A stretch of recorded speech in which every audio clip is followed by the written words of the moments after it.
What's up, YouTube? I'm Derek Wetmore, Twins analyst for 1500ESPN.com. And I don't know if you heard, but the Texas Rangers DFA'd former closer Sam Dyson over the weekend.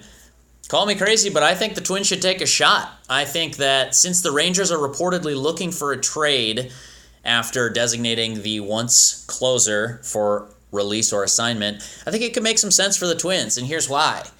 First of all, the conversation starts with the fact that they need bullpen help. I mean, that's pretty out. There's no one that's going to argue that, even after they got a couple outs over the weekend against the Angels and took 3 out of 4. No question in my mind, this bullpen could still use an upgrade if the Twins are going to be legitimate American League contenders. So, with that in mind, where do you go find that upgrade?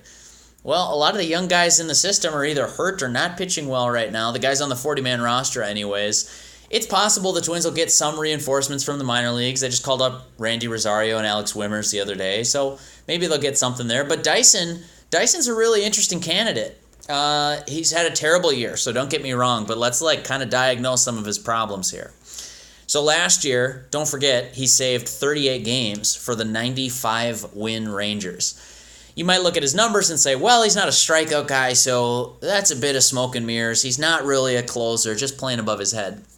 But I disagree. I think actually, if you look at him more as a ground ball guy than a strikeout guy, Dyson actually is really impressive. Last year, I think it was Zach Britton led the American League with an 80% ground ball rate, which is absurd. I start looking at anything over 52, 54%. You're like, oh, there's a good ground ball guy.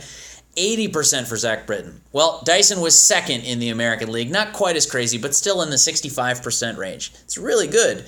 So he's the kind of guy that comes in, much like Brandon Kintzler for the Twins. He's not going to miss a lot of bats, which means he's not going to get a lot of strikeouts. But if he can limit the walks, which is a big if, and get a ton of ground balls, well, that can be really valuable. I don't think he'd necessarily pitch in the 9th inning for the Twins, but they could use all the help that they can get in the bullpen. If they add another Brandon Kintzler-like pitcher, I think that could only help the relievers. We'll see what happens here in the next couple of days. I think it'll become clear what happens with Dyson and the Rangers, but count me as among the group interested. If I'm the Twins, I'm making a phone call and figuring that out. A couple more things about Dyson here. His GM, John Daniels, who, by the way, just gave up on him. Don't forget that. John Daniels obviously worked very closely with Thad Levine, who is currently the Twins GM, as Thad was basically Daniels' number 2 in Texas. Here's what Daniels said on Dyson.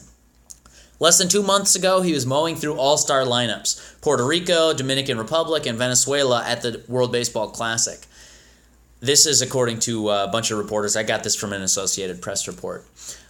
Daniels continues, I expect he's going to help somebody else, some other team, that is. Wish we would have been able to help him figure it out sooner so that it could have been us.